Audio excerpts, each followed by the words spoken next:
Weird day, right? Obviously, everybody's thoughts and prayers right now, obviously, with Damar Hamlin. Just so tough because it was such a day that we were all looking forward to for so long, right? We've all talked about week 17 for so long. Our friend was at the top of the leaderboard for BBM3, and then all of it just falls by the wayside and falls secondary to one of the most tragic events we've ever seen on a football field, right? And from our perspective, there was two options here. It's don't have a show today, or it's come on here and you just have to address it head on and then move on from it, right? Like move on, not from the event, but just move in a different direction. So that's what we've chosen to do. Come on here, just talk a little bit right off the hop, and then just go right into baseball. But it'd be weird for us to have a baseball show and just go baseball and not say anything off the top. So obviously the Underdog threw out, I want to share this. They threw out an email this afternoon, or I guess this morning for me here. And I think it encapsulates how all of us are feeling right now. The collapse on the field during last night's Monday Night Football was terrifying, and the worst fear of anyone who loves the game of football and its athletes. Our thoughts are with him and his family. While we know the importance of best ball pales in comparison, we did want to reach out and update you on the status of your tournament finalist team. Best ball tournaments will extend to include the Bills-Bengals game if/when it resumes. If the game is canceled, contests will close with scores as is. Please feel free to reach out, blah, blah, blah. For my money, this is a absolute lose-lose situation for football, for Underdog, for best ball, but this was the best possible way to handle it. Agreed, gentlemen? Yeah, this is what they had to do. Yep. There was really no other course of action, and it's nice to get communication out because obviously everybody is like focused on the health of this guy, of Damar Hamlin, but there's also like, you know, they also have to do this because they're running a game, they're running a tournament, and there's people have a lot of money at stake. So it's nice that they came out and like immediately just like put it to bed, you know, like here's what we're doing, here's the plan, and that's it. And what they are doing, I think, is the right move. I mean, it's just it is what it is. You can't like it's a messy thing for a lot of people to deal with. But obviously, you know, we're first and foremost we're hoping for a speedy recovery for Hamlin. Yeah, and I think that's where we I said this behind closed doors, and that's kind of where we draw the line in the sand. Is I think it's I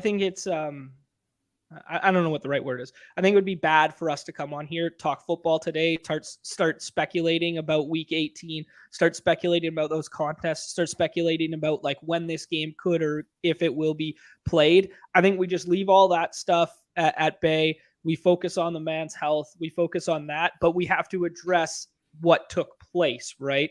And how this contest is going to be handled going forward. And I just wanted to bring this up as well. From their Underdog's terms and services there, for anyone who has been throwing stuff and throwing shade on Twitter and in the DMs, this is lose-lose for them, right? They don't want their contest to end this way. They don't want their contest to have this black eye where this should be a celebration of the season coming to a close. There's a winner, there's a loser. It's all fair and square. And now all of a sudden there's going to be this black eye on the contest because you can't appease everybody. But just to put at bed those other rumors and whatever, straight from their terms and services, is if a league declares a game postponed or suspended, then the statistics generated in the sporting event before that point will count toward the contest, which is exactly what that email suggests with this Bills Cincinnati game. And then any statistics generated when the sporting event takes place or resumes will count only if it occurs before the relevant contest period or round closes. It seems quite cut and dry to me. It seems if this game took place before week 18, it counts. If it does not, the relevant contest scoring period is over, and we can move on from any riffraff conversations. I know it's a very shitty situation and hard one to handle, and you're not going to end up with everyone being happy any which way, right? Yeah. Yeah. Nothing really else to add to it. I mean, it's just exactly it's scary thing. Yeah, man. Yeah. I just prayers up for DeMar Hamlin, his family, his teammates. I mean, just T. Higgins. And there's been the things thrown out there about him not handling it well in the locker room. So just everyone. I mean, everyone involved, but especially DeMar Hamlin. Yeah, that's just. It is until we get more information. It's still just gonna. It's just a scary situation, and I don't know. It doesn't sit well, obviously, but yeah. It was going to be a fun day for Winner's Circle and stuff like that, but I think we're going to shelf that. We're going to hang on to that, do some shouts and whatnot. But Paul shipping to bomb, now he's taken down all three. Just, love to see that kind of stuff, right? And we were going to try and do our darndest to get the BBM3 champ on here in the Winner's Circle, whoever that may have been. So maybe in the future we can start talking about that stuff and go on. But let's just full 180. There's no good transition. There's no good pivot. Let's just talk a little ball because it's the furthest thing from the spectrum and doesn't involve this. Let's talk baseball, gents. Let's go. Yeah. I got to hang with Chris G, Hope, and Steph Miller from the Deposit Kingdom Discord, specifically Ship Chasing Fam, and I didn't even mean to. I ended up talking like so much baseball, and no one there is like a big baseball fan. And then I kind of like reeled myself back in. I'm like, yeah, I'm sorry, I didn't mean to do that. I'm working on this. I know it's a problem. I bring baseball up to strangers and try to get them excited about a game that they think is the most boring shit on earth. Like I'm really, we're converting. I really am sorry, Naz. We are converting people this year. We are. Yeah. It's happening. I mean, the thing is, like outside of people who don't like baseball, if you don't like baseball, whatever. If you like baseball and you like fantasy baseball, but you think it's too time consuming, holy crap, this is your game. Like there is no reason why this shouldn't be like insanely popular if you like baseball. It is so it takes all the pain in the assness out of fantasy baseball, which is why so many people don't play it. It's the best. So many people don't play fantasy baseball because it feels like a huge commitment and a full-time job to keep up with, who's playing each day, to keep up with the relievers that are changing, blah, blah, blah. Like this is perfect for a casual baseball fan to just be like, set it, forget it. Just watch your team grow. If you draft one or you draft 150, at least you have some rooting interest for the remainder of the calendar season, right? Because it's a long season, right? It's not for the faint of heart when you're playing those daily grind contests. But hey, as like a casual observer, just, build some fun teams, stack a couple hitters together, cheer for your favorite team. I mean, I think it's much easier in baseball to have a live team late than it is in football, just because of the injuries and the variance associated with that and the volatility of changing roles and positions. In baseball, if you just have some good hitters that pop off, the majority of people do tend to stay healthy and you will get yourself a chance. You know what I mean? Like for a casual sweat equity, there's nothing like it, right? Yeah, unless you end up with like 14% Michael Conforto, then that's a lifestyle choice. That's a lifestyle choice. That'll anchor some of your teams. Yeah, and yeah, like I've been seeing some of these sickos drafting in the NFB, and I love like the high stakes shit. But seeing all these like closers go in rounds like 2 and 3, like nothing like makes me want to hurl more than that. Like, that's why we go to God's game and on Underdog. I love it. Yeah, this is how we feel too, baby Stevie. This is exactly how we do. That encapsulates it greatly. So we were gonna start with just like an overarching kind of like rankings show, and just kind of rapid fire it and then talk about it as we go through it. So let's just start at the top. Numi, who is the 101 as of this moment? I think for me, it's still Aaron Judge. I think it's very hard for anyone to, I mean, you can poke the holes, yes, but I think he's in that stadium. Maybe it's not the contract year incentive, so he's not going to go fully berserk, but I mean, it's still Aaron Judge. After seeing what he did last year, yes, you can make the case. I think we've talked about it for other guys, which I think you guys may or may not do, but I mean, for right now, I think, it's just the easy click is like last year when Juan Soto was sitting there. It was like, you're just going to take Aaron Judge. You're going to take Juan Soto last year. I don't know about you, Nez. I think you're on team Aaron Judge, but. Yeah, where are you at, Nez? Yeah. It's Aaron Judge, and it's not particularly close. Whoa! Okay. I think you can poke holes in a lot of guys that come after him. I mean, obviously these are first rounders, so you can't poke too many holes. But for me, as far as number 2, it's Juan Soto. But last year was really weird. But I think he bounces back, and having Tatis in that lineup with him and Machado, that's going to be a really, really nasty lineup. But this ADP, I've been mixing it up a little bit, because I would probably I don't have Acuna as my personal 3. Don't have Julio as my personal 3. Don't have Vlad. For me, it's a mix between, I don't want to get too far ahead, but between Trout and Jordan for me at number 3. Interesting. Let's go. Okay. Yeah. I love that. Yeah, speaking to how valued home runs are in this format, one thing I will say about Soto is the walks. If we just look at Soto's line from last year, it's oh wow, look at that. He only had 62 RBIs, and he was down in his counting stats across the board. And this still format, he still put up 1,400 points. Yeah. The Soto stealing comparative, to almost anyone else, because of the walks to strikeout ratio, is just astronomical. Because I think Soto finished with over 30 or 40 more walks than second place last year. Yeah, it's something crazy. Yeah. And it's just, I'll look it up in a second here, so I'm not talking completely out of turn. But it's just it just little things to think about that. Maybe we take a step back here and just do an overarching. Tuma's got a good article up here just to hit on the basics up on Underdog Network here. But for my money so far, I've been building 7-7-6. So there's 3 position designations: the pitcher, outfield, and infield. For me, outfield gets thin in a hurry comparative, and the bulk of the value for me is mid-tier pitching and late infield. Would you guys agree with that statement?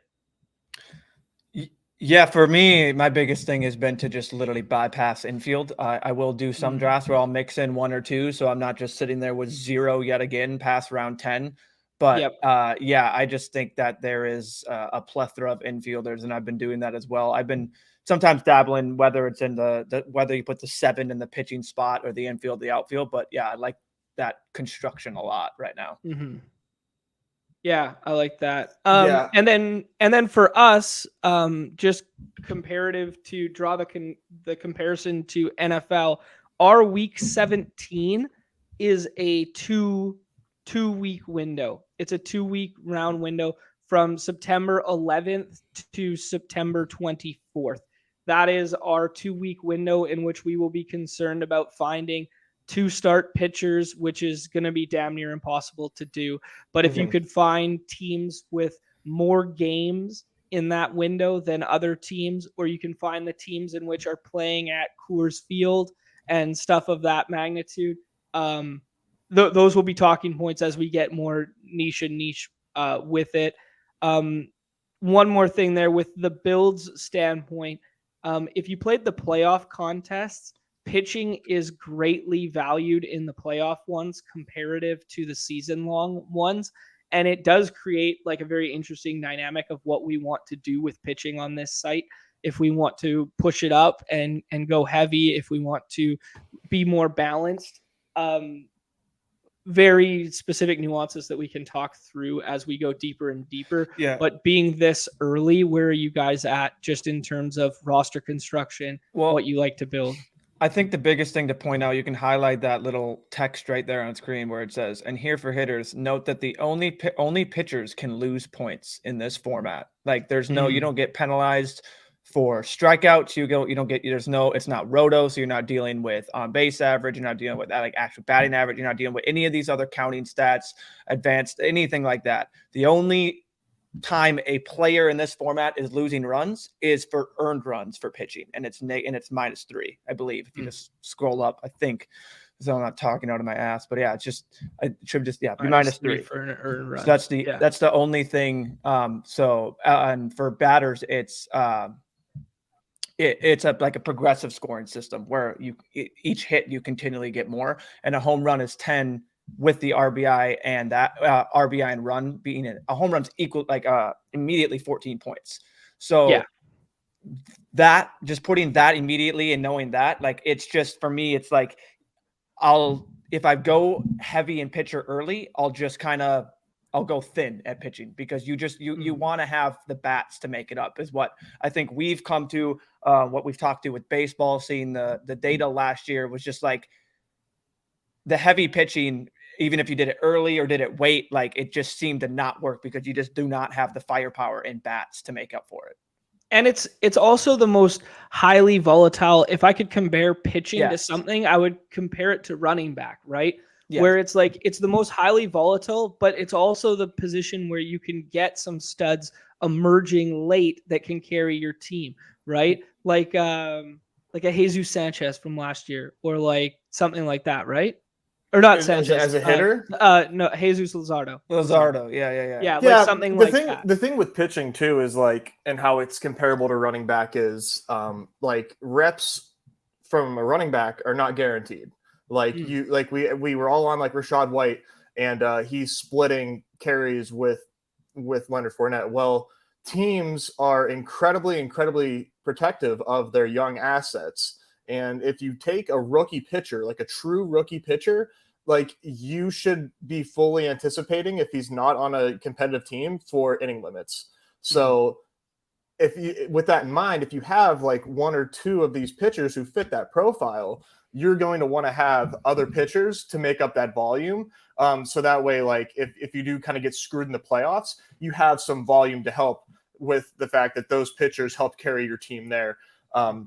But on the contrary, how it also relates to running backs, like we said, is the stud running backs, like generally are pretty projectable, like outside of like, and we'll have some busts as well with some highly projected pitchers as well. But those the stud running backs are the stud running backs for a reason, as are the stud pitchers. So with that in mind, you can compare that to hyper fragile, like Numi was saying. If you take 3 stud pitchers early, like if in like the first 5 rounds, you might end up with only 5 sometimes, or like 6 pitchers, or you should, in my opinion, because like you already have so much capital invested into those guys being there when you need them to be there. And that additional flex is really important. I saw the winner had a pretty balanced lineup in the Dinger last year, but I saw a lot of thin pitching teams make it to the finals. And I also saw a lot of pitching heavy teams make it. I'm leaning towards like a 6-8-6 right now, early on, as I build these, until like I kind of see the field change otherwise. Because like we talked about this last year, there's more infielders than outfielders. There's literally 2 more infielders on every team than an outfielder. And you can find guys late that can like fill in your flex position in like the 20th round. So that to me makes the most sense, right? There's infielders that are penciled in for everyday. I mean, there's 20 to 25 of them that are penciled in for near everyday jobs, going to get the at-bats and the volume, that are just freer than it's consistently pitching and infield that are in your queue when you get to like the 12th and on. Like it's just like there's no outfields. If you do, you're reaching for them. Like that's when you're really poking holes in them. One thing I just wanted to, since we were talking on the pitching, that I thought was great, is this is another great point. target starting, and this can go through any point in your draft, whether it's late round pitcher, early pitcher, just target starting pitchers on good teams because wins matter. And I'll have to get the stat. I'll post in the Discord, but it was like 80 to 90% of these pitchers out of the top 20 were on teams like the Dodgers, the Mets, the Braves, the Yankees. Like those were the in terms of wins. So like, those wins, guys, they're going to score more. Yeah, they're going to score more points, giving the pitcher a longer leash to get in there, or a longer leash in there, and then giving them a chance to also pick up the win. And it's just, it just seems so simple, but like just putting that concept in there, like you'll get like, I know this is anyway, it's just, it's something simple like that, but like it can go overlooked. I feel like just targeting just pitchers from good teams. Yeah, a couple good takeaways there with the infield thing too. With a scoring format that's so heavily weighted towards like home runs and stuff like that, there's not a ton of power hitting outfielders that aren't just at the top of this draft. So when we're looking to build out the back ends of rosters, power hitting corner infielders are the way to build. Yeah. Yep. Yeah. And then say what you will about advance rates and stuff, but just to the point in which I was sharing earlier, where we put a premium on early hitting and then hitting on those mid-tier pitchers, you will not see on this list that's been put together, you will not see a pitcher who was drafted inside the first 10 rounds, maybe the first 12 rounds. There's only 3 pitchers on the high advance rate lists that were quote unquote separators. Shane McClanahan had the highest ADP and he was drafted when he was hurt. So it was like pretty far down. I believe it was like in the 12th round, something like that. And then a Chris Bassett breakout with the Mets. So a breakout pitcher available late on after a trade. Fromber was going on a good so team. Late as well. And then Frommer, who was CLT, who was freer than free. So the fact that there's only 3 pitchers on this list and none of them were drafted inside the first, call it 12 rounds. You know how I feel about advance rate data, but just in general, using data is better than not. So just looking at that and being like, oh yeah, maybe these builds should be around bats. I think the takeaway is like Aaron Judge, as far as like the best ball format goes, like might have had like the most valuable season in like any sport, because not only did he deliver 60% of the teams to the playoffs, he also dominated in the playoffs as well. Right. Like he carried every step along the way. It was absolutely like insane. Yeah. No, yeah, it was. There you go. By the end, McClanahan got up to the 10th round when there was which is still insane. Yeah. We were getting the positive news about him. One thing I just wanted to say, because we are talking about him moving up. I saw a comment way earlier. I'm not going to go to it, but it was like the baseball prize pools need to increase. One fun thing about this is this is just the way too early 2023. So this is, in fact, something they've never done before. The first year was a small dinger, and a bunt, very small. Yeah. Last year they had it. I think they even released a bunt too. So, ADP. Yeah, and last year was very strange because of the lockout. Or the lockout. So I didn't get a full-fledged contest. And it's funny because I was going to come in here and say the fact that we're almost at 20% for a full baseball tournament. Fast. Is pretty awesome. That's pretty awesome. Yeah. So not to go on that, but golf tournaments up for our fellow lads. Anyone? We got golf back. Golf dailies. Let's go. So sick. Win golf best ball, Underdog. Win full season golf best ball. Anyway, continue baseball. Let's go. Oh my god, the guy gets one thing and he demands another instantly. What is going on here? Give a mouse a cookie. You know what they say. Yeah. Okay. It's been in talks. I was just wondering how. Let's go. Anyway. Maybe it's going to be too much to do all the live. We wanted to do a live ranking show on stream. It might be too much to do a full dive of that. So let's just kind of scroll down here and pick out some player names that are really fun to talk about, more interesting. The first one for me that jumps out is Julio Rodriguez. Everybody knows AL Rookie of the Year last year. He came not out of nowhere. He was a very highly touted prospect, but it was crazy that he made the roster out of spring training. A lot of people anticipated him as a midseason call-up, and then he was a difference maker as like a 16th, 17th round pick late in the season, right? He stopped running last year. He had back issues that plagued him through the playoffs. He had back issues that they had to shut him down for 2 of the last 5 weeks of the season, something like that. And he stopped running.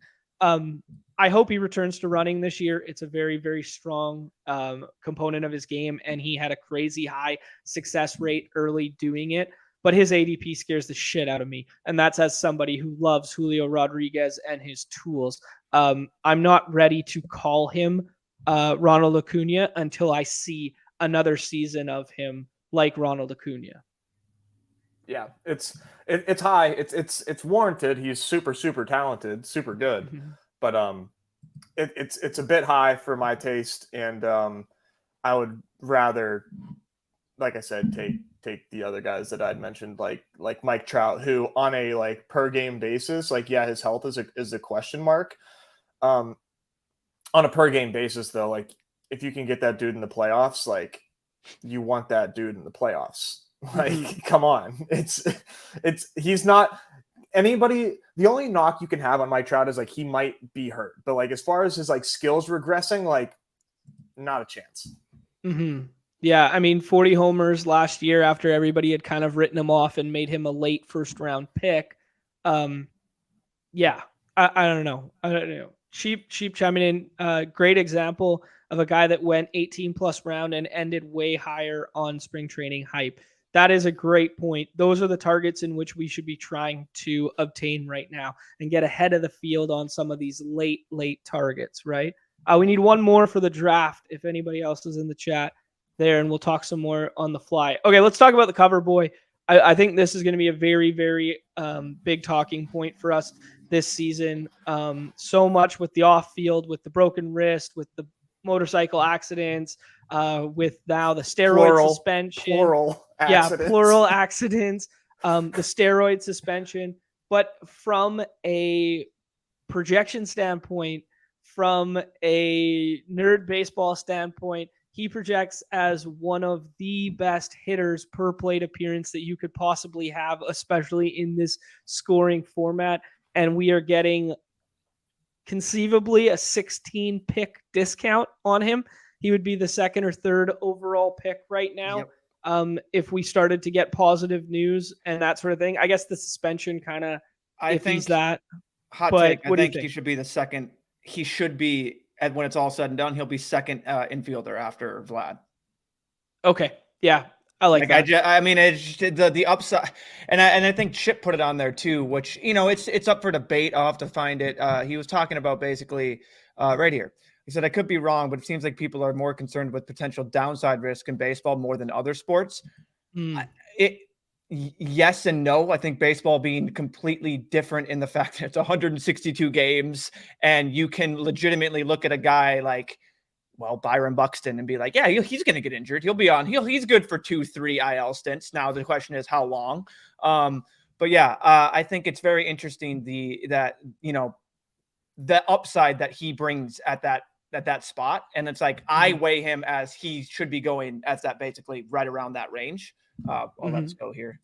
Okay, so this is the biggest decision point, I think, in the first round for me. The first 3 for me look exactly like that. And then now you could twist my arm into any of this. I have a Yordan agenda, but I'm cool with Trout. Let's do it. I love Yordan too. Like it doesn't. I think I flipped the board on a Yordan a couple of times and just said score. Dude, he was way out of the first. He was out of the first round at one point, which was I know, truly crazy. Yeah. I mean, way early, and then it adjusted very quick. But that Garrett Cole ADP is skyrocketing thanks to Best Ball, Viper, yeah, and Siege a little bit too. Yeah. But yeah, no, I think it's very interesting. Yeah, Yordan's a guy up there that I mean, when you talk about with that infielders that can move up, like Yordan could be 101, right? Like I mean, we could look at Yordan and like he's one of the guys that's way down there, not way, but like kind of in that 8 range that you could legitimately go, yeah, I mean, Yordan MVP season coming in yet again. Like, I mean, I know he didn't have one, but like he's gonna get it. He's gonna go full Yordan. We know what we see from him. Yeah, I mean, if Aaron Judge doesn't exist, he wins MVP last year. And he missed like Yeah. 15 games. And something the like thing that. is, Jordan has the knee. Not that many? issues. Shohei would have won. Yeah. I Yeah. mean, from a baseball standpoint, That's you're right. true. I would agree with that. But I mean, just pure hitter. I guess if we're talking, I mean, like outside of Soto, I mean, if Soto doesn't exist, he's the best. Like he's the most dangerous lefty hitter in baseball, and it's like not particularly close. Mhm. He's just so well rounded as a hitter, and is just absurdly consistent. He's a monster to have on this Houston team, who just added keep Jose getting Abreu. better. Yeah. Mm-hmm. Yeah, they lost Verlander and then added some more firepower. So yeah, One well, thing we can that's get crazy- into that when he comes up. But Jose Abreu, Yeah. Yeah, let's kind of go. Let's find a second round guy to talk about now. Yeah. One thing I'll say about the Houston stuff is, well, we haven't talked about stacking a lot. We'll talk about it with baseball and Dark Sheep a little bit going forward, because it is a prevalent part of this game, but it's not like the be all end all. But like in some of the data that baseball's pulled in the past, 5 to 8 stacked hitters, and that does not mean the same team. That just means pairing of stacks. So if you compare, Kyle Schwarber with Bryce Harper, for instance, and then find like that's two. That's two. Yeah, exactly. And then just find a couple other sticks to pair together and whatnot. That's all I'll kind of say on that. But with Houston, they are a very easy backstack team because there's a plethora of options, right? Like we could add Jeremy Pena to this build in the 12th round, or we can add, like just stuff like that to think about. Have you? I know you just kind of got into it, but like last night or a few nights ago, you started doing a little more, John. But for me, my biggest stacks have been, I think I did a 4. That's at one time. Otherwise, it's been maybe 3s, a lot of just mini 2s and like sometimes 3s. Like I'm not seeking out stacks anymore. I'm not seeking them. It's mainly just like a lot of them have been like Rockies, where it's like I take Chris Bryant and McGowan is all of a sudden falling. I'll be like, oh, that's easy. Like I'll take him there. Just guys that fall, or a lot of it is like I take a Buxton, and then there's a Jose Miranda or someone, Joey Gallo late, that's just sitting. Yeah, it's not like, and I'm not even seeking them out. It's just I'll just pair a couple minis, and 2 seem to be my sweet spot. I don't even really go. What are you thinking here, boys? I think there's a tier break here. And I think there's here. It's Reynolds for me, but I have we'll Brian do it Reynolds for you. For the I can't make the next 3 Reynolds picks. share. I just made the first 2, so I don't have a Brian Reynolds share. Yeah, I don't have a Brian Reynolds share yet. I think that ADP just because is of the price tag. pretty high. If you click on outfield though, like just to take a look at like the outfielders that are left, like he represents, like George Springer should be. I like above Michael Harris. Randy. I like Harris tell too. you, I think he ran pretty hot, but I'll tell you 3 outfielders I like more than Brian Reynolds. 4. I think Springer has the case. Mullins was getting platooned last year. Robert, I think I overvalued him last year, and Buxton is not going to play. I give Buxton 30 games as a spread as far as games he'll play compared to Brian Reynolds. That's fair. Yeah, that's fair. The boy isn't going to be out there much. Actually, one thing I want to say about that in general is one trap that I fell in last year. I've talked about it a little bit, but now that we're doing a baseball show, I was overstacking and overcorrelating in these contests. I think that was a mistake. And another one was something that Tuma put in the article. Shit, I closed the article. But he said veteran reliable pitchers and inning eaters and stuff of that magnitude. That's how I felt last year a lot. Okay, here. What do you guys like here then? You don't have to go with me. I say Springer or Sandy. I like Springer. Numi? Yeah, deciding vote. No, let's do it. You guys like do you guys like Sandy more than Scherzer?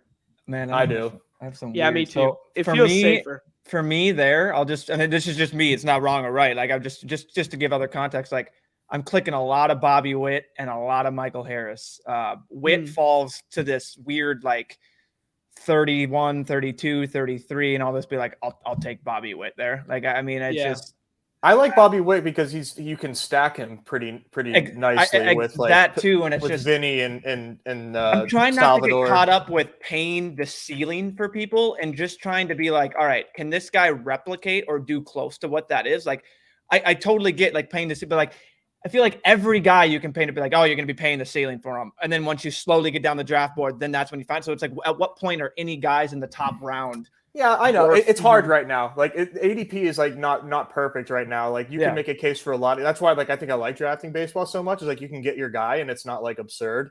I think the holes I would poke in Bobby Witt are like he kind of tailed off last year. He started off slow, got hot, and then kind of like tailed off toward the end of the year. So I think it'll be interesting to see how he does like with the full season this year. Like obviously he's like a stud prospect. He's a good player. I think his ADP personally is way too high. Like, give me Francisco. Yeah, give me like Francisco Lindor in that insane Mets lineup instead. Like Bregman. Yeah, that's a good take. I would. For sure If take Witt, those two over Witt just increases those stolen bases, like, or just takes that. I mean, that's just. I mean, he had 30 last year. He had 30 times just like the stolen base aspect in this. I think it goes a little. For me, I'm just trying to not weight it in more, but be like, if a guy has the potential to hit 20 home runs plus 30 stolen bases, like. I think that warrants that ADP. That's just me though. Like I totally get you though. Like you can. He's a 20. Again, what is he going to be? 23 whatever he turns. He's 22 right now. And also, you could argue that he may have more like as far as a bullish reason why he could steal more bases is like that new pickoff rule that they added where you can only throw to first like a certain number of times. Yes. Yeah. That's gonna. I feel like that's gonna elicit a lot more stolen bases. Pitch clock, the shift. It's gonna be. Excuse me. Oh, some macro stuff there. There will be a limit of 2. What the MLB calls it, disengagements, pickoff attempts, or step offs to the per plate appearance. So 2 per plate appearance. Wait, so that includes a pickoff attempt or a step off the rubber, not just a pickoff attempt, just stepping off. Interesting. It's a like MLB calls it a disengagement. Here's an interesting name that I find building early staffs around right now. Like Brandon Woodruff was Spencer Strider for me, but he went Strider for you. Yeah. He just encapsulates that workhorse guy with like a solid K rate that has been there, right? I like Woodruff. I will say I'll probably take Strider's gone. I know it would be Strider then Woodruff, and it's kind of close, but like otherwise. And you guys like him better than Verlander? I do. Verlander is like a sick power pitcher. Don't get me wrong. I just think Woodruff left a lot of meat on the bone last year. Kind of ran cold for a while. He was out for a little bit too, right? Yeah, a little bit, I think. But then he like kind of came back on hot. Like he just didn't. He had a really like rough start to the season. He did. Yeah. No pun intended there with his last name. But one of my favorite pitchers to watch. Like he's absurd. He was on the IL after he came off the IL. He was like lights out. Yeah, there's just one of my favorite exercises is kind of like looking at guys that I know where their ADPs were last year and then mentally comparing them to this year and being like, what's going on here? Yeah. And what changed? And Woodruff's a big buy for me in that regard. Robbie Ray fits that mold slightly for me as well. We know how erratic his control can be, but another high strikeout pitcher that's like, has first, second round upside who is not being drafted there.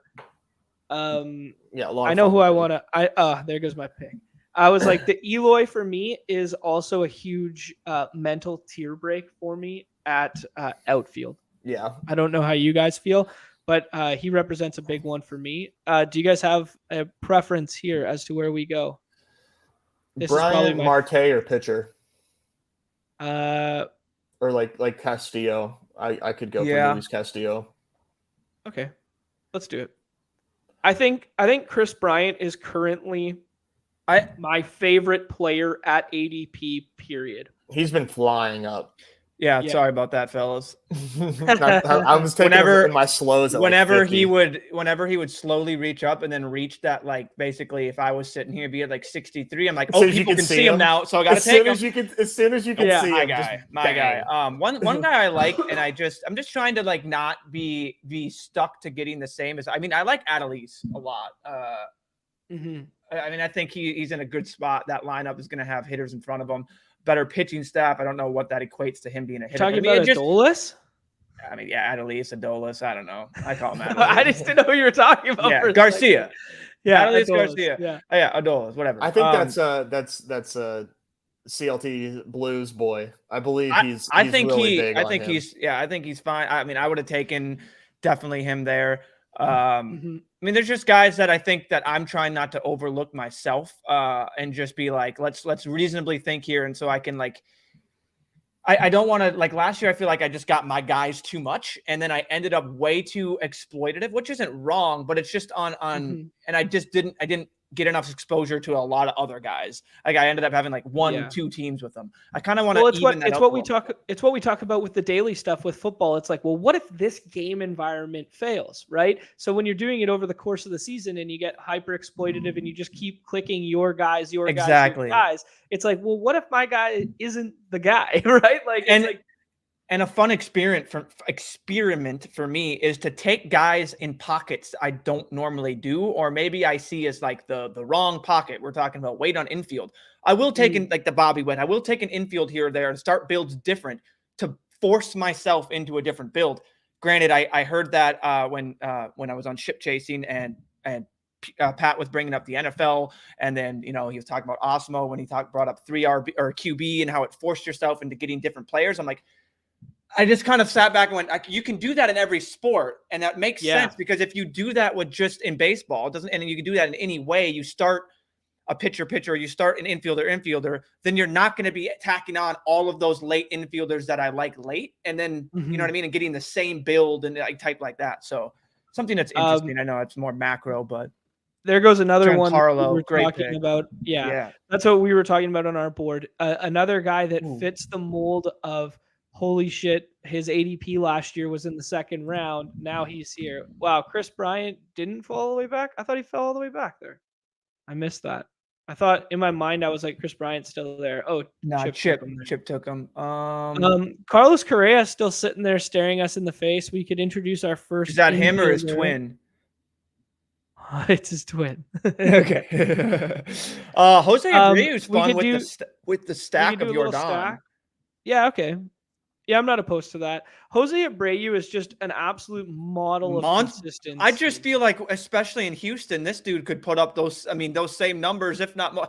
Look at those numbers you're getting right there from a 6th round infielder to start your anchor infielder. Like, goodness. I have something that's pulled up on the side here right now that we were talking about earlier.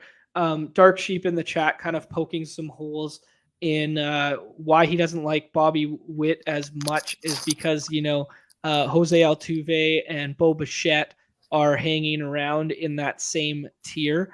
I tend to feel, I don't know, somewhat similarly. I think the ceiling of Bobby Witt is higher there, but one guy that we mentioned in the same breath there was Michael Harris. And I am not in love with Michael Harris, and I'm not in love with his profile or his current ADP. I know his counting stats look pretty good, and that Atlanta team is very, very solid.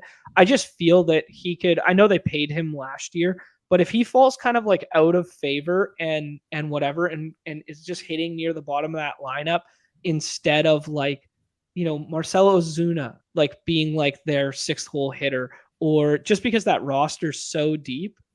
I don't know, just thinking out loud here. Ian Happ is getting some affinity just in general, like getting some hype. That lineup now with Dansby Swanson and with Cody Bellinger looks a little bit better, even though they lost Wilson Contreras. I think this Carlos Correa dip right here is a buy, though. I agree. He just posted a picture that he's going back to work. Oh yeah, he is on his IG story. There we go. That's the boots on the ground we need.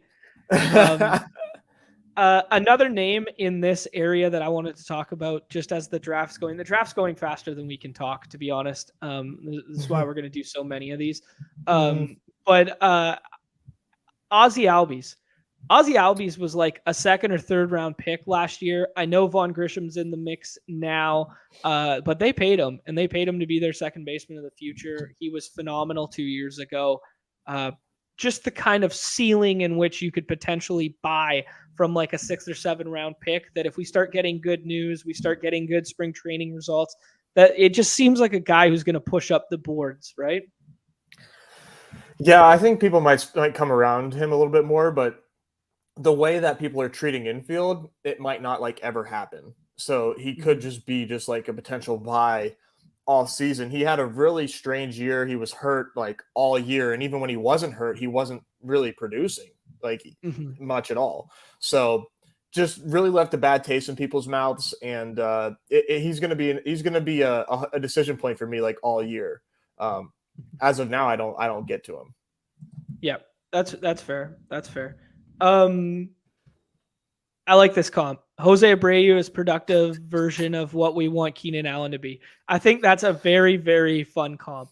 It is an unsexy floor style pick where it's like, you know, he's going to show up, he's going to give you 580 ABs, and he's going to go 25 and 100 every year kind of thing. And it's just like, it might not win you your league, but if it's in the middle of your lineup and in some stacked form and he happens to hit 3 home runs in the final week, he could be the guy, but he's probably not the guy. Like, it's just kind of like that vibe. I like that. Yeah, he's super consistent. That's a funny comparison. Bo Sox taking Glass now at the 8-1, 7-8 turn, I think is a great pick. He's a guy who's going to skyrocket. Super, super high ceiling. Yeah. It pains me to say, but the Rays pitchers scare me though, I will say, and that's pretty high. I mean, I like McClanahan and I like him. It's just I will say I like him there. It's just Rays pitchers always scare me. Yeah. And they're always productive and they always overproduce, but they always have shortened inning stints. And that was my stand on McClanahan last year, and it bit me in the ass because he balled the F out, right? So I feel similarly to you, Numi, like just in a vacuum, but I think Glasnow might be like a different case for us. 100%. Some names. This we might have to like here. Buy the dip on Trevor Story. Yeah, just because he's sitting there. I mean, 93 is pretty nuts. Okay.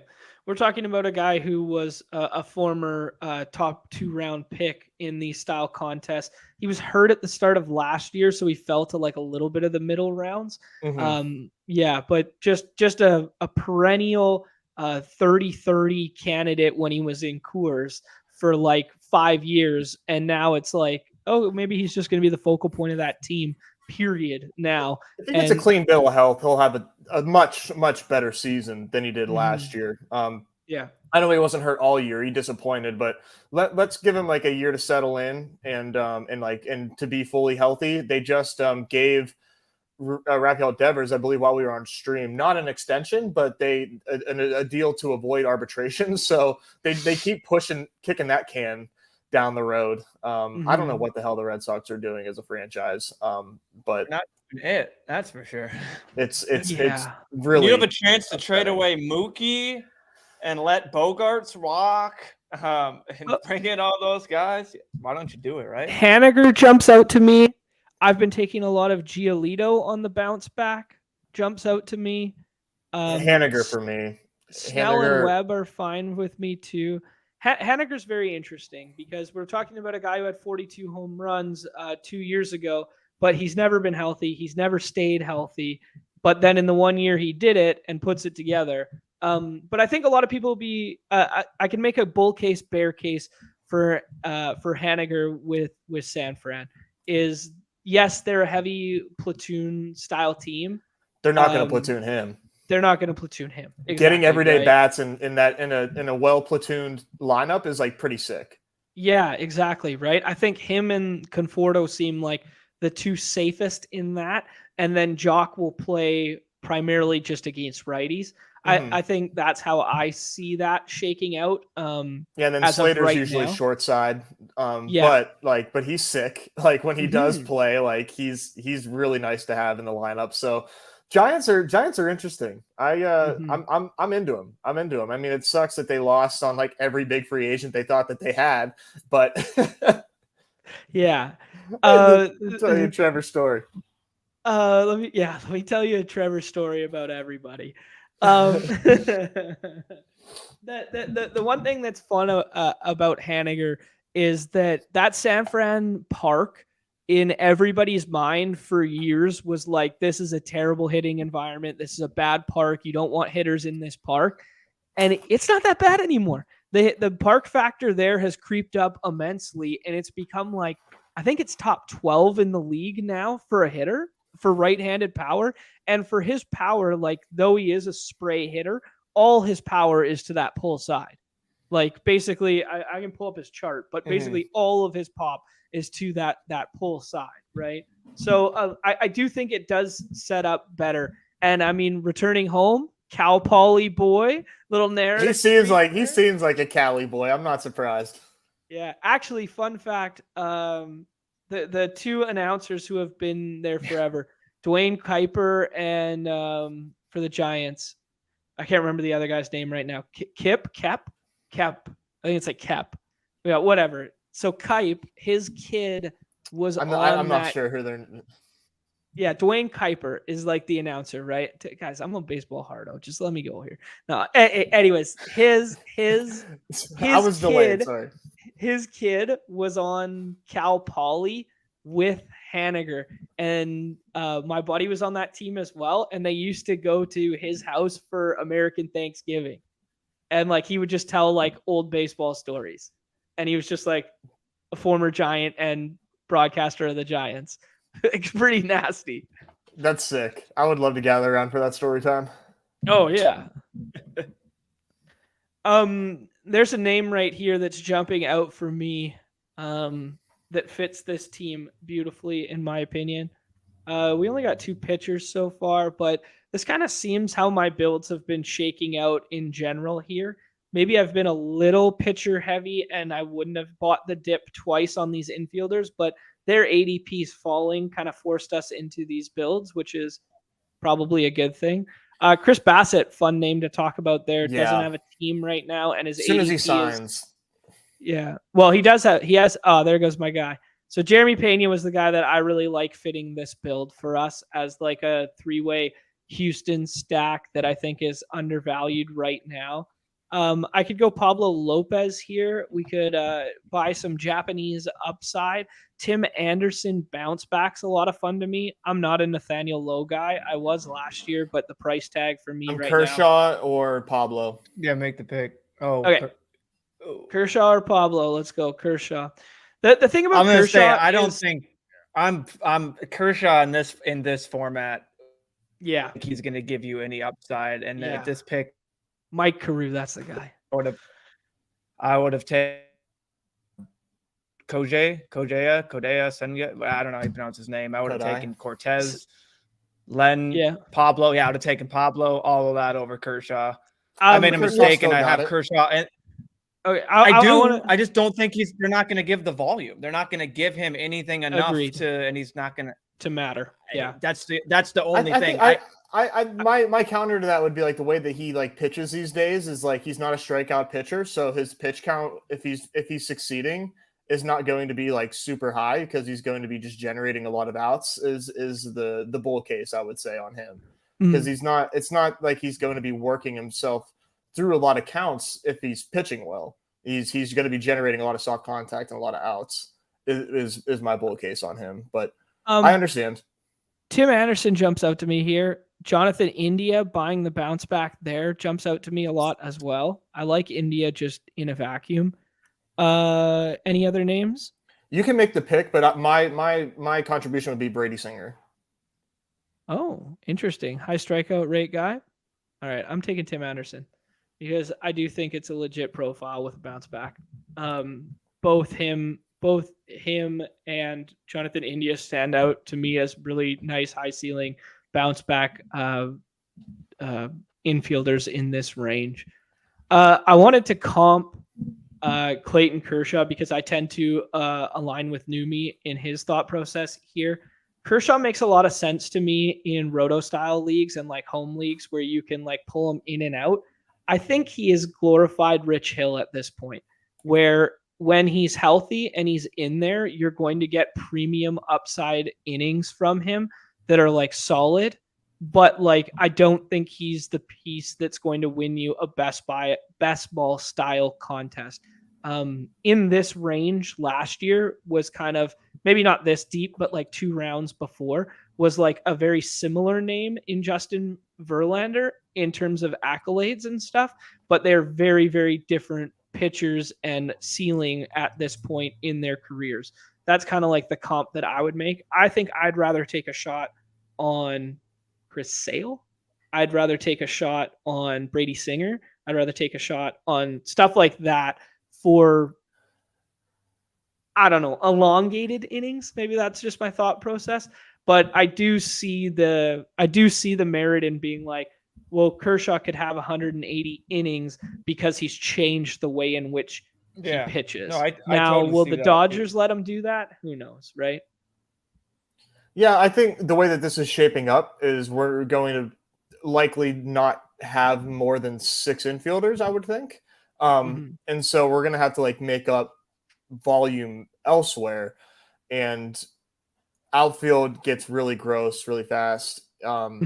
And we're going to need to like put volume in at pitcher, and we're probably going to have some guys that are super risky profiles, and Kershaw then is going to give us a decent floor as far as our staff ends up. Yeah, that's fair. You want someone that you guys probably are not even close to on the radar, but I think could have a fun bounce back at this price. I'll wait till we get to it and see if he falls, but sure. Never mind, he's gone. Severino.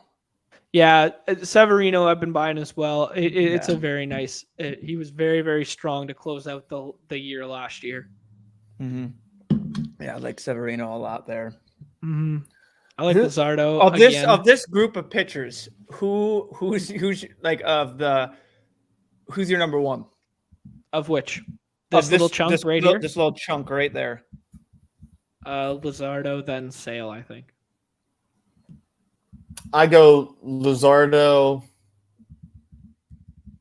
Kelly and Ryan as a tier, and then Sale and Gumby. But I'm not going to have like any Chris Sale this year, so I'm almost fully out. But I get it. I had too much last year.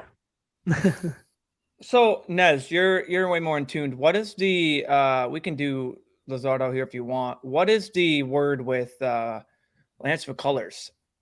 Because like, didn't he come back and was fully pitching last year? Like, he's going to be in the rotation. Yeah, he's going to be in the rotation. That we have no news of it. Like, he's going to have a full off season to go. I'm buying him at this price. I think it's just lagging. I don't know why he came into projections. Like Steamer had him just super, super low. I think that they just kind of underprojected his volume that they expect, because he's elite when he's out there. So I totally get the injury concerns. No, that's what I'm trying. If you just look down to the next clump of pitchers, that's what I was going to say. He's higher than anyone in this first clump.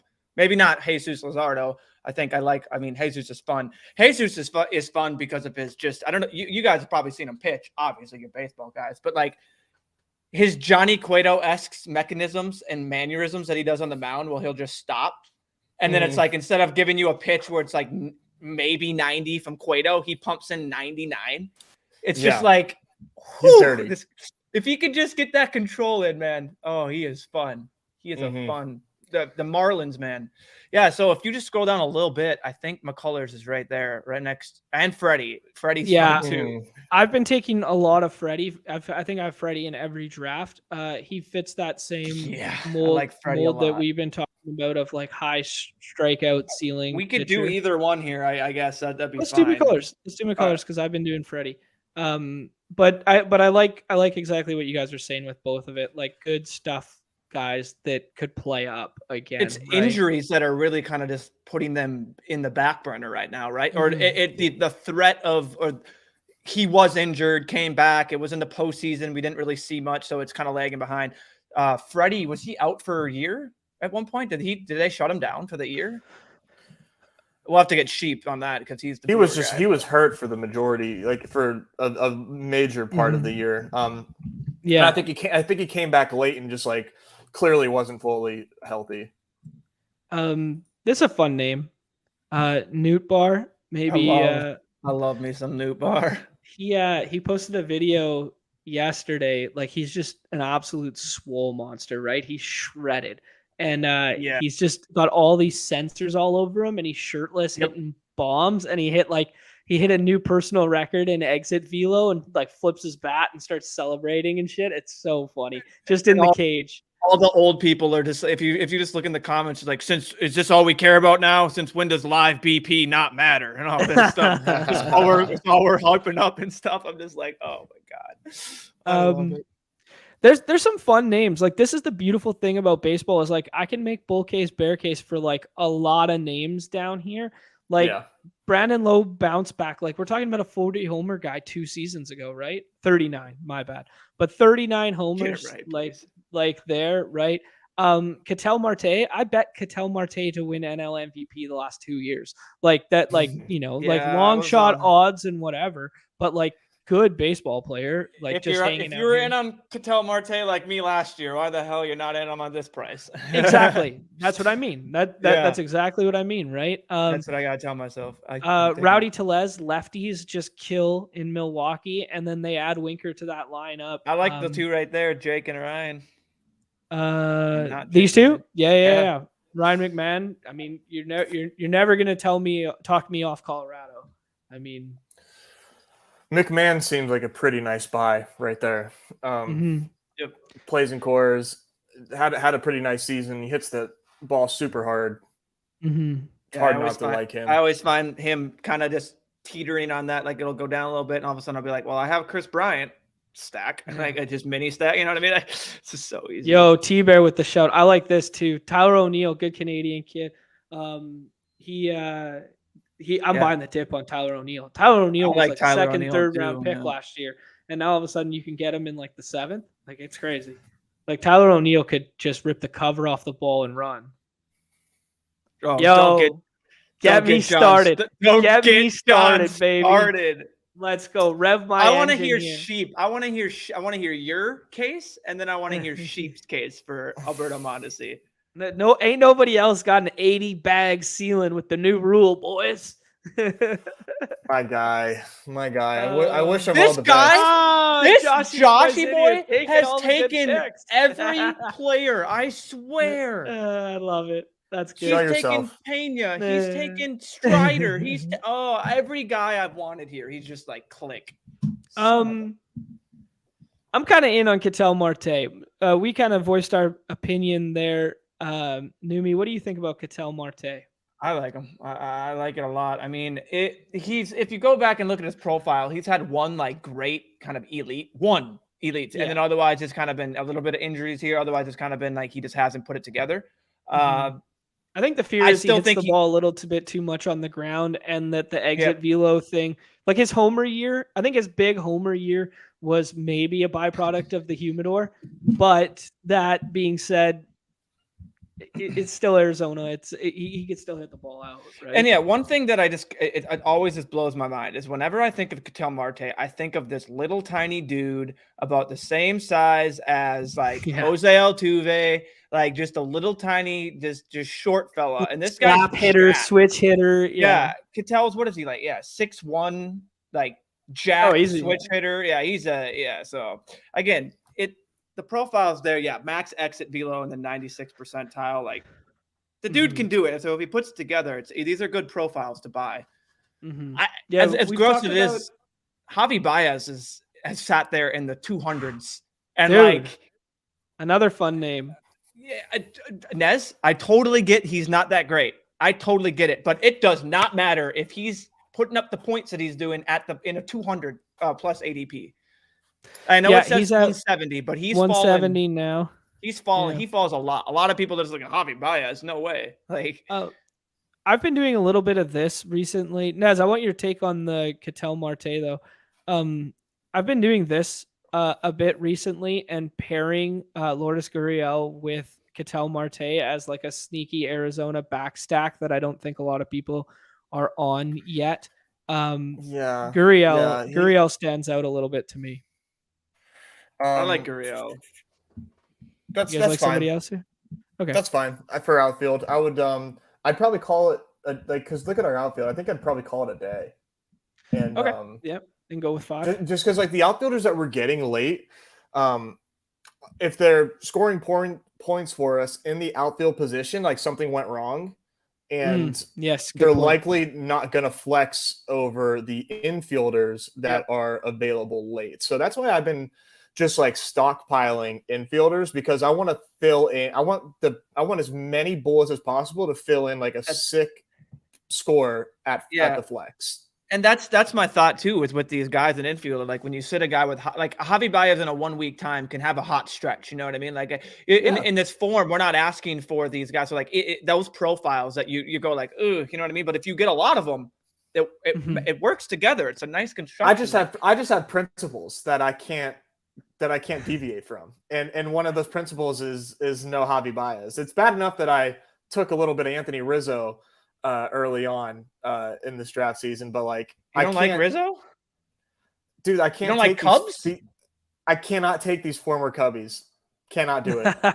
Guess what, bud? I'm just a man of principle. It's just I can take White Sox. I can take White Sox. I can take Indian or sorry. Jeez. All right, I'll see myself out. Guardians. Bro, you have no as a Pirates fan, the shit that we endured from the fucking Cubbies. Just whenever the Pirates were good, and even I just cannot stand that. The Pirates were good. So, seeing their demise is just made me just so happy. But now they're signing guys and being mediocre. What do we World Series MVP or World Series in their way, dude? Dancy Swanson gonna lead them there. All it takes is one. Who's their number 2? Who's their number 3 starter? Doesn't matter. Doesn't matter. They're trash.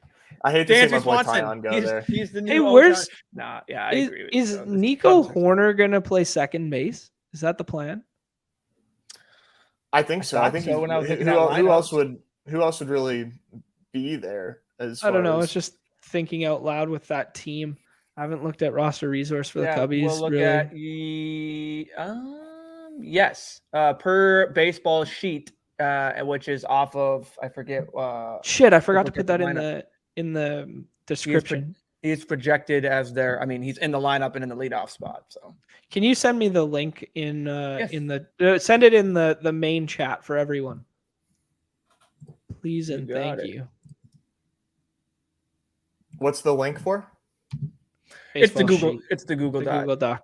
Okay, I didn't have it pulled up. Yeah, and if you're looking at the sheet, he has some Yelich shows that Yelich is like not available, so he's not dead. He's back end stuff that he's working through. A lot of things have names that are different, and especially when baseball, when you get the Spanish accents, it's just tell. There are 3 pitching names a bit lower down that I like. I like Luis Garcia right here, a decent amount, especially with a Houston team. But I don't think it matters. Ranger's pretty cool. You like Ranger more than Garcia?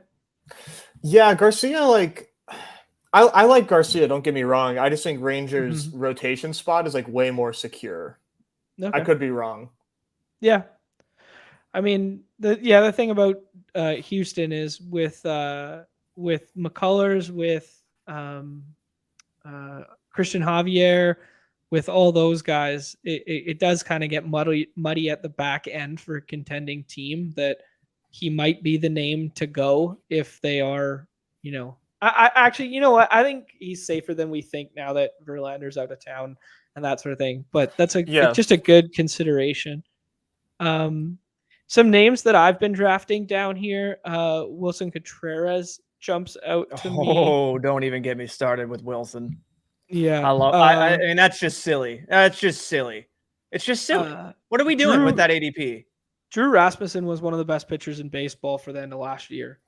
And he's just sitting down here. I know the innings concerns associated with the Rays, but him and Jeffrey Springs really jump out as two arms that are available late with like elite ceilings if they do find their way into innings. Sheep here. I really Sheep was put in there yesterday. It's like I just want to figure out why anyone is drafting Jeffrey Springs. Oh, really? Yeah, I don't know what what his case was. I saw it in the chat because that's the only thing I don't have on mute on Discord. So those messages just fly sometimes when they're. Yeah, I'd actually love to hear that. What do you guys think? Wilson Contreras here? Yeah. Yeah. I mean, I'll ignore my biases and say Contreras ADP. He's not in the Cubs anymore. He's just on another divisional foe. Yeah. I mean, like he every day at bats at catcher, get 20 plus home runs, hit in the middle of that lineup with Goldie and Arenado. Like it seems like he got a huge upgrade and his price tag doesn't reflect that at all, right? No, it's kind of nuts. Like I get that he may have like one game where he isn't like starting in the week, like, oh, boo-hoo, bro. Like he's still really good. And that's why I like a lot of these catchers that go late. And I think Salvi Perez's ADP is broken. I think that one actually is fair. Where he goes. I don't take him every time. Mm-hmm. So I know can you just click the draft board for a second? I just want to see where. Can you scroll down? Control F. Where are you looking? Joey Gallo. Gallo went 134 by Chip. That's a fun player with no shift. I mean, you want to talk about just absolute, ceiling, like ceiling. Yeah. You don't know what.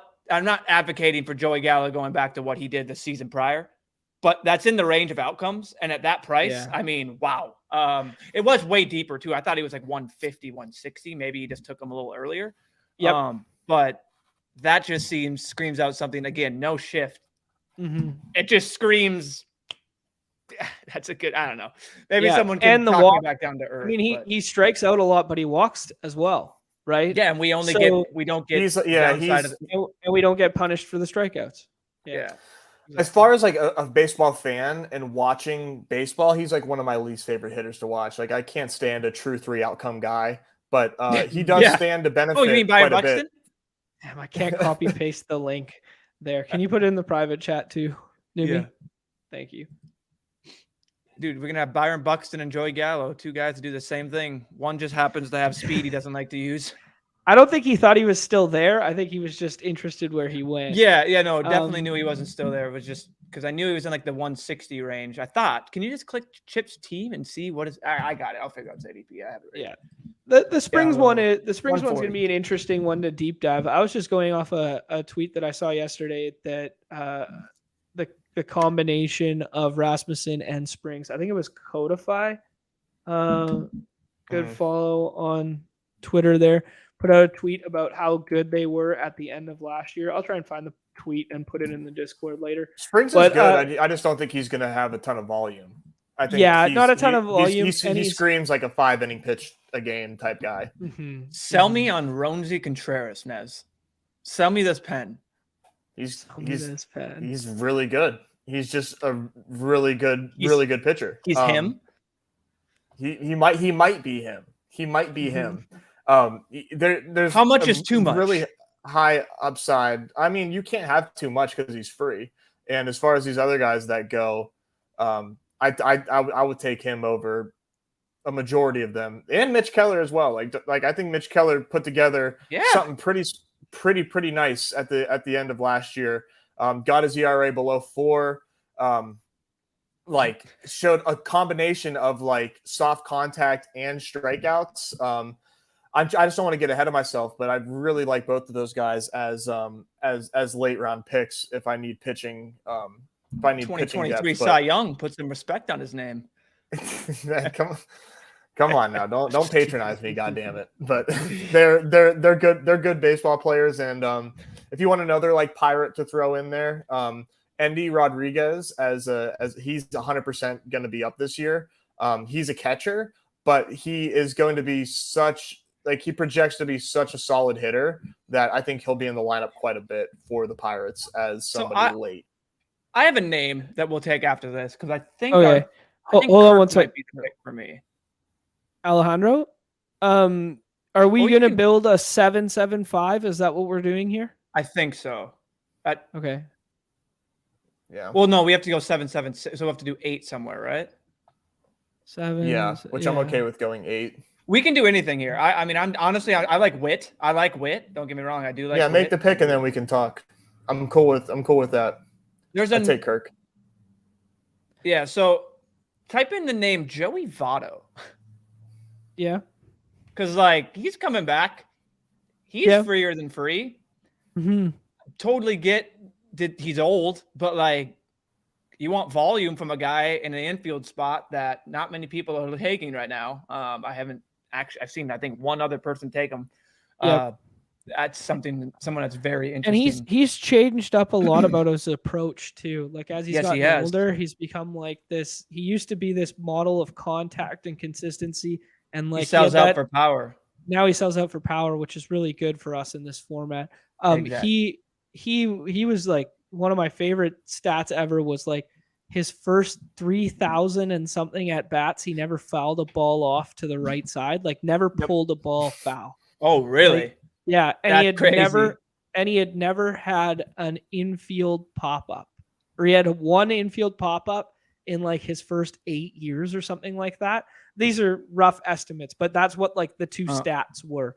Yeah, there's fun name. There's a fun name. Nolan Gorman. Some other late round volume guys back there is Luis Urias, Colton Wong, Gene Segura. These are. I mean, just thinking volume. What if we put Witt together with? Is 8 infielders insane? I do it all the time. Our last pick will be a pitcher. So yeah.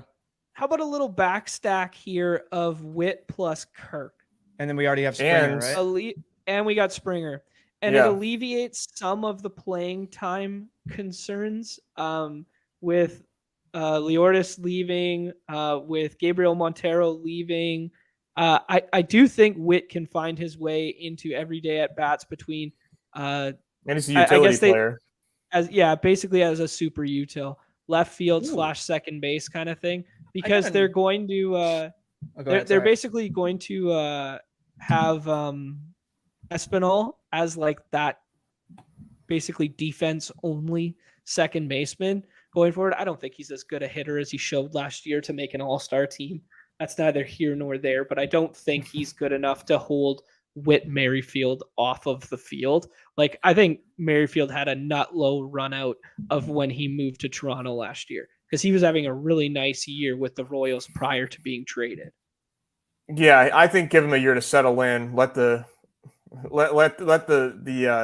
issues of last year kind of bypass, and now he can block out the noise of with his vaccines and all that shit. So now he can not have that, because I would venture to say that might have played a part. Just the noise was probably a little hard to ignore. It was not a good situation in KC. So I've been taking him. I mean, as the very last round as an infielder. I mean, I like Witt. Some interesting names here. Just strictly these must be injuries. Mitch Garver with simply no ADP. That one seems just real interesting. Obviously you get to maybe wait for more news, but I mean, just strictly no ADP there. 30 home run upside there. I'm pretty turned off from last season, and Jonah Heim's emergence in there is definitely something that I think. I'm just looking at I'm just looking at names that are just I mean, just simply not that. I mean, it's really interesting. Your boy G-Man Choi. What do you think about this name? I'm good. Yeah, I'm just thinking. I want him to succeed so badly, but yeah, I'm just thinking of there's a lot of these. A lot of these pitchers here are really Trevor Rogers There's another good Jose one. Quintana. They just gave Quintana a bunch Yeah. Noah Syndergaard is going to be pitching a lot for the Dodgers. Probably a lot of wins in his future. Tyon, Aaron Ashby, Cal Quantrill, Taijuan Walker. Those are all names that I think should be added into people's last rounds if they are taking a pitcher in the last round. These guys are absolutely buried, and they project just as well as like Ranger Suarez does, who like I recommended to take. Reed Detmers, I've seen people pretty excited about. Yeah, he fits a good mold of a guy that they might let go long late in the season if they're in contention.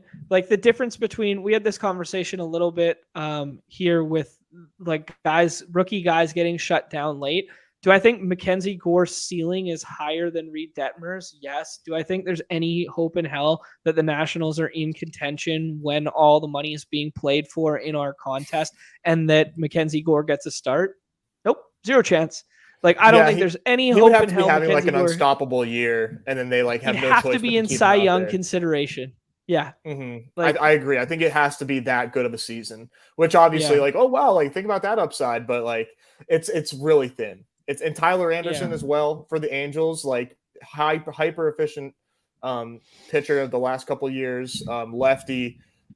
There's so many names down here that like I need to do a little bit more zero pitcher. I haven't done that yet. I've been venturing a lot towards getting my studs and then pounding infield, but yeah, we saw Aaron Ashby with like a pretty elite strikeout rate through his starts last year too. Cal Quantrill just like solid innings. Taijuan Walker solid innings on a good team, especially if they're in contention late. Like he could just be not necessarily a monster, but he could be good. Matt Brash, we were drafting him last year as like super fun. Yeah, he was my darling last year. Yeah, just electric stuff. But like, you know, maybe he's a bullpen guy now. Maybe he's a back end starter. Who knows? I know. I hope he can like turn himself into a starter because his stuff is so nice. Michael Kopech, like holy shit. Yeah, there's a big one there. What's up with Kopech? What's going on with him? What's the latest on him? Let me check. I don't know. Like, that's a good one. Shocking. Hey, Sonny Gray. Dude, Tariq Skubal had like such a nice year last year. Yeah. JT Brubaker, come on now. Another interesting name. I totally get he's going to be coming back late. I don't even know if he's like it's totally interesting. But like if the Orioles are in contention, John Means is going to be back at some point. That's a fun name. I'm pretty sure he's on the 60-day to start the season.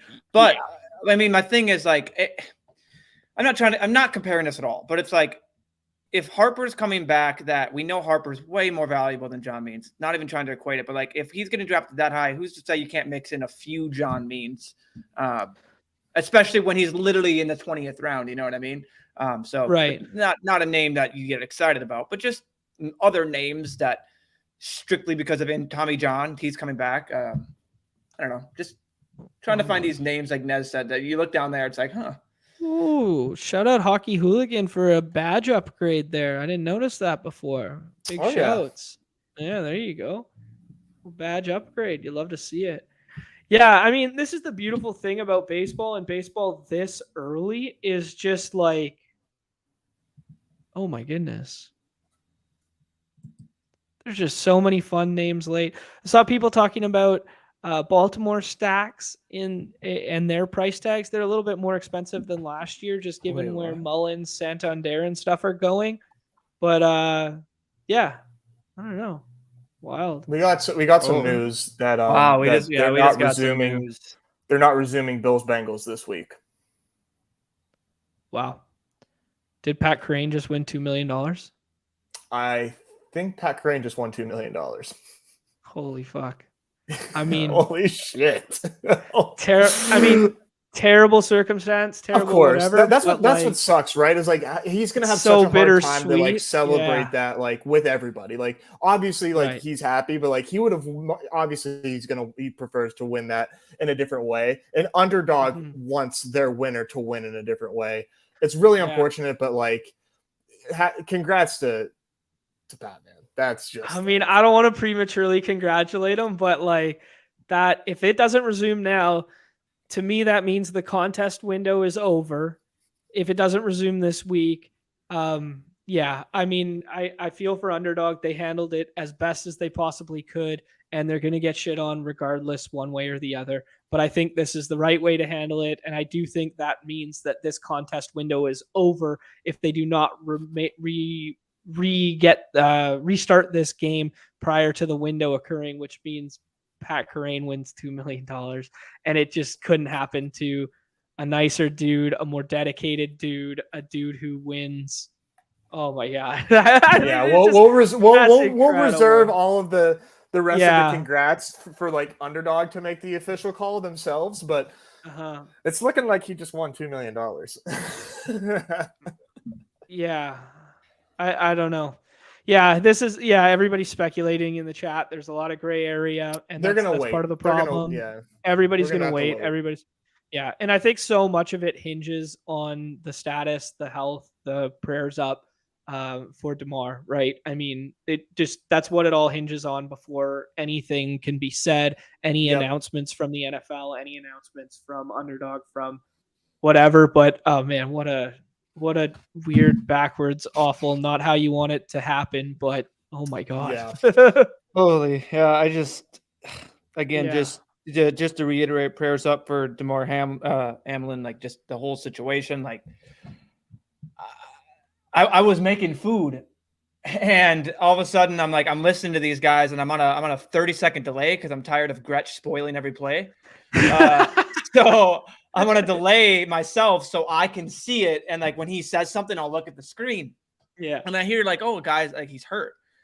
And then they go to break and I come back and they're still in the same screen. Like it's a picture. And I'm just like, I mean, what? And then they say it, and then everyone's behind, and then they show the people crying. I'm just like, can we stop showing that and the people crying? Can we just stop making the people talk about all of it? But yeah, it's just the fact that they stayed on air for like hours and hours after and like stuff. It was we touched on it to Booger or about Booger and Ryan Clark and all that. But if anyone hasn't seen the jobs that they did, in the circumstances that they had, it was phenomenal. They handled that with the best class that they could have. So, but yeah, absolutely. Just unreal circumstances about this whole thing. All right, we will do our best to get to the bottom of this situation. We will do our best. If we do in fact have a winner of BBM3, whomever that will be, we will do our best to try and get them on here, get them in the winner's circle. It'd be great regardless of who that person is. But right now it's looking quite positive for friend of the show. Yeah, weird situation, weird thing to potentially be happy about. So we'll just leave it at that. We'll wait until we know anything official. All right. Regardless, we will be back tomorrow. Do us a favor. If you've been hanging out during this baseball chat, there's still 30 of us here jamming, which is incredible. Thank you guys for the support. Thank you for always showing out, always being here. We will be back tomorrow. Do us a favor, hit that like, hit that subscribe, hit that follow, hit that notification bell. We will be hanging out in the Deposit Kingdom Discord. If you are not a member, follow the link below. What are you doing? And if you do not play on Underdog Fantasy, what are you doing with your time? There is no better, more enjoyable platform to be jamming out, drafting teams with your friends on. Use promo code BADGE for a match deposit of 100% up to 100 USD. For Numi, for Nez, for myself, this is everybody's favorite time of the show. The end. Peace.